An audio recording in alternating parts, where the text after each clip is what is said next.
हम किसान साथियों आज की वीडियो में बात करेंगे गेहूं के बारे में, क्योंकि गेहूं की फसल में पिछले 5 महीने से हम बड़ी मेहनत करते आ रहे थे और पिछले 4-5 महीने से हमने सभी खाद समय पर लगाई, सभी जानकारियां समय पर ली और समय पर जानकारी लेने के बाद में अपनी फसलों में उसे इम्प्लीमेंट किया। अब रिजल्ट आ रहा है तो रिजल्ट देखने में भी मन लग रहा है। जिन भी किसान भाइयों की फसलें गिरी नहीं हैं, जहां पर की प्राकृतिक आपदाओं का शिकार हमारी फसलें नहीं हुई हैं, वहां पर गेहूं की फसल देखने लायक है।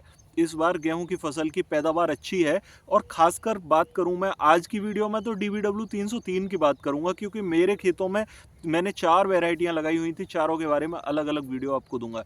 आज की वीडियो में DBW 303 के बारे में बात करेंगे। तो देखिए, DBW 303 वैरायटी की जब बुवाई हुई थी, बुवाई के समय पर जब फुटाव था, उसका जर्मिनेशन थोड़ा हल्का था लेकिन फुटाव बहुत अच्छे रहे। फुटाव अच्छे रहने के बाद में जो पौधे का तना है उसकी मोटाई अच्छी होती चली गई। बालियों के समय पर जब बालियां निकल रही थी उस समय थोड़ी बाली छोटी लग रही थी, लेकिन जैसे जैसे बालियां पकवार पर आई, बालियों की लंबाई बढ़ी, बालियों की मोटाई बढ़ी और दाने का तो क्या कहना है। पौधे का जो तना है उसकी मोटाई की बात करूं, पौधे के तने की मजबूती की बात करूं, तो लाजवाब रिजल्ट देखने को मिले हैं। साथियों, ये उन्हीं खेतों में है जिनमें कि हमने सही समय पर ट्रीटमेंट ठीक से किए हैं। जिन भी किसान भाइयों ने इस टाइप के ट्रीटमेंट किए जैसा कि उन्हें सजेस्ट किया गया था, वो यहाँ पर वीडियो से रिलेट कर पाएंगे कि उनकी फसलें भी वैसी ही हैं।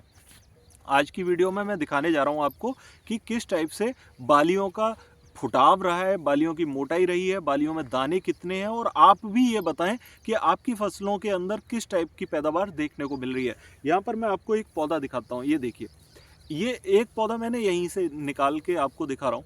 यहाँ पर यदि मैं बात करूँ पौधे के तने की मोटाई की, तो देखिए ये जो जड़ की मोटाई है ना, पौधे के तने की जड़ पर जो मोटाई है, ये सिर्फ और सिर्फ पौधे में DAP लगाने की वजह से, डाई अमोनियम फॉस्फेट और कैल्शियम लगाने की वजह से है। पौधे के जो तने हैं उनकी मोटाई और मजबूती कैल्शियम और DAP पर डिपेंड करती है। पौधे की जड़ें जितनी विकसित हो जाएंगी, पौधे की तने की मोटाई उतनी ज़्यादा होगी और बालियों पर जो गुबार आएगा वो पौधे के तने से ही आता है, पौधे की जड़ों से ही बनता है। तो शुरुआती अवस्था में जब भी आप पौधे की जड़ों पर काम कर रहे हो तो DAP लगाना बिल्कुल ना भूलें। DAP में आप जरूरी नहीं कि दानेदार DAP लगाएं, 1400 रुपये खर्च करें, नहीं, आप लिक्विड DAP लीजिए। और लिक्विड DAP भी अगर आप स्प्रे के माध्यम से ना लगा सकें तो आप दानेदार DAP 800 ग्राम प्रति एकड़ के हिसाब से घोल बनाकर यूज कर लीजिए। चाहे स्प्रे में करो, पानी में अगर घोल बनाकर चला रहे हो तो 4 किलोग्राम DAP 1 एकड़ जमीन के लिए काफी रहती है। बहुत सारे किसान भाई कमेंट में पूछते भी हैं कि क्या थोड़ी नहीं रहेगी। तो देखिए, थोड़ी और ज़्यादा की बात छोड़ दो, आप प्रैक्टिकल करके देख लो। मैं तो सीधा सा स्पष्ट फॉर्मूला ये जानता हूँ कि आपको कोई चीज़ सजेस्ट की जा रही है उसे थोड़े से बीच में लगा के प्रैक्टिकल करके देखो। जब तक प्रैक्टिकल नहीं करोगे तब तक आप श्योर नहीं होगे कि हाँ इस चीज़ का रिजल्ट कैसा है। ठीक है। दूसरा पॉइंट, पौधे के जो छिलके हैं, ये आप देख पा रहे होगे, ये जो छिलका है ना पौधे के तनों का, ये छिलके की जो मजबूती है ये वाली, ये किस वजह से बनी है? बोरॉन। बोरॉन बहुत कारगर चीज़ है पौधे के तने के छिलके को मजबूत करने के लिए। ये जो छिलका है, मैं कहता था ना आपसे कि वीडियो के अंदर कि ये छिलका अगर मजबूत करना हो तो बोरॉन लगाओ। ठीक है। इससे आपके खेत में भूसा जो होगा वो बहुत मजबूत निकलेगा। जो रैनी होती है ना, हल्का उड़ने वाला भूसा, वो कम मिलेगा, मजबूत भूसा ज़्यादा होगा। ठीक है। पौधे की गांठें आप देख पा रहे होंगे मजबूत हैं वैसी की वैसी। पौधे की पत्तियों में किसी भी प्रकार की कोई फंगस नहीं। पौधे की पत्तियों की पकवाड़ जो है वो ज़बरदस्त है। उसके पीछे का कारण क्या रहा है कि पौधे के अंदर किसी भी प्रकार की कोई फंगस जनरेट नहीं हुई, तो पौधे की पत्तियां ठीक से पकी हैं, ये आप देख पा रहे होंगे। ठीक है। पत्तियों की चौड़ाई, मोटाई और लंबाई की अगर बात करें तो आज भी पत्तियां, यहाँ पर सबूत हैं कि इन पत्तियों की लंबाई क्या रही है। दूसरा, यहाँ पर अगर तने की बात करें तो ये आप देख सकते हैं, बालियां आप यहाँ पर देख सकते हैं। बालियों की लंबाई यहाँ पर कैलकुलेट कर लीजिए। और दूसरा, बालियों की मोटाई की अगर मैं बात करूँ, ऐसा नहीं है कि ये एक ही बाल है, यहाँ पर बहुत सारी, मतलब सारा खेती इस टाइप का है। यहाँ पर 2 बालियाँ मैंने ये निकाली हैं सैंपल के तौर पर यहीं से पास से। तो ये बालियों की लंबाई रही है DBW 303 में। मुझे ये लगता है कि DBW 303 उपज के मामले में बेस्ट किस्म कही जा सकती है आज की डेट में अगर बात करें। दूसरा, बहुत सारे किसान साथी पूछना चाहते हैं कि अगर हमने ट्रीटमेंट गेहूं की फसल में इस टाइप से किया है तो क्या अब अगली फसलों में भी इसी टाइप से ट्रीटमेंट मुमकिन है? तो देखिए, मैं आपको बता दूं कि यूरिया, DAP और पोटास ये 3 तत्व हैं। इनके आगे के जो 3 तत्व हैं उनके अंदर आप सल्फर, कैल्शियम, फेरस सल्फेट, इन तीनों तत्वों को जोड़ना शुरू करें। ये जो बालियों की और पौधे के तने की मजबूती आती है ना, ये फेरस सल्फेट से भी आती है। ठीक है, चूना बहुत बड़ा कारगर तत्व है पौधे की जड़ों के पास से दीमक को हटाने के लिए, ये बात नोट कर लीजिए। ठीक है, बहुत सारे किसान साथी कहते हैं कि हम तो ये तत्व लगाते हैं, वो लगाते हैं और बालियां नहीं अच्छी आती हैं, फसल अच्छी नहीं होती। ह्यूमिक एसिड के साथ में यूरिया खाद लिक्विड घोल बना के लगाना शुरू कर दीजिए। DAP के साथ ह्यूमिक एसिड लिक्विड को घोल बनाकर लगाना शुरू कर दीजिए। पानी के साथ में घोल बनाकर चलाना फसल में शुरू कर दीजिए। हमें ज़रूरी नहीं है कि हमें 1 बैग यूरिया प्रतिदिन लगाना है, कोई ज़रूरी नहीं है।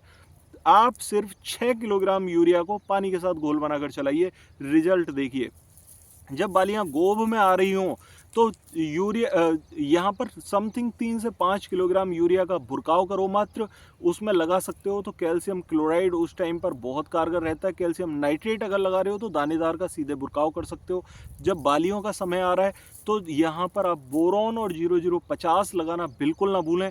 कुछ किसान साथी यहाँ पर 0050 और बोरॉन को इग्नोर कर देते हैं कि अरे चलो बाल तो निकल ही आई है, अब क्या करना है। बाल निकलने के बाद में पैदावार बढ़ती है। ठीक है, बालियां जब तक शुरुआती अवस्था में हैं तब तक तो आपने जो ट्रीटमेंट किए वो किए, लेकिन बाल बनने के बाद में यदि आपने बोरॉन और पोटास का स्प्रे किया है तो यहाँ पर रिजल्ट आपको धांसू देखने को मिलेंगे।